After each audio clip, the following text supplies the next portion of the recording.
For your pillow project, you're going to take your fabric and you're going to cut two 17 by 17 inch squares. Your teacher is going to give you butcher paper to cut it, and then you're going to go ahead and put that on your fabric. So here you can see I have two 17 by 17 inch squares. You're then going to match up the right sides together, so the pretty sides touching.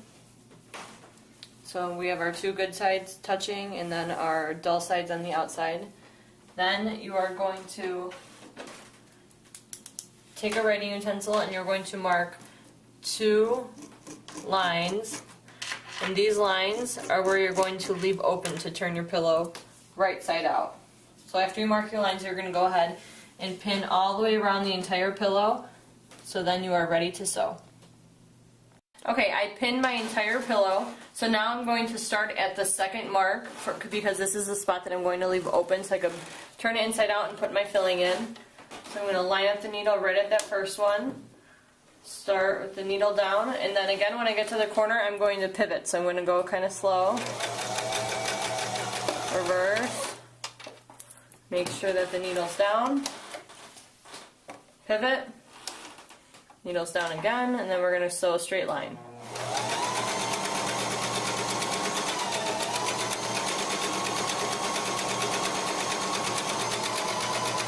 If it looks like you're going to run over a pin, you could go ahead and take it out. If not, they're fine in there.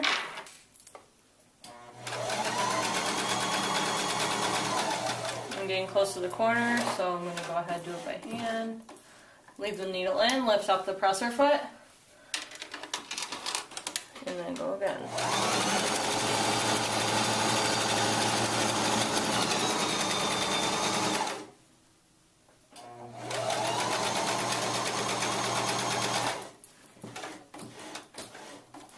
Alright, last pivot.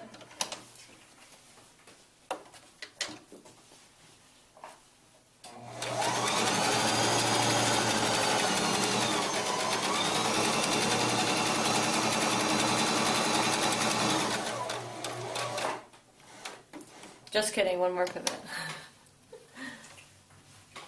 And then I'm going to make sure that I stop at that first line.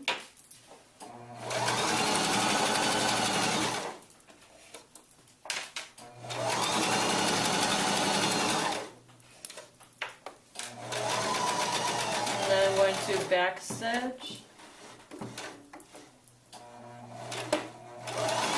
to secure the stitch. So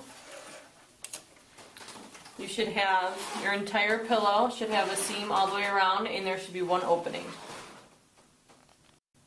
After you're done sewing the square around your 17 by 17 inch square for your pillow, you're going to go ahead and you're going to trim off all of this extra stuff on the end. I did it on 3 of the edges already, but I'm working on this last one to show you. So you just take your shears and you're going to go halfway between the stitch and the raw edge of the fabric. It's important that you don't cut the thread, because if you do, you'll have to start over. Then you're going to go to each corner and you're going to clip as close to the seam as possible, so it's going to be flat. You do this so when you push your pillow inside out, you're going to have a 90-degree angle at the corner rather than a rounded corner.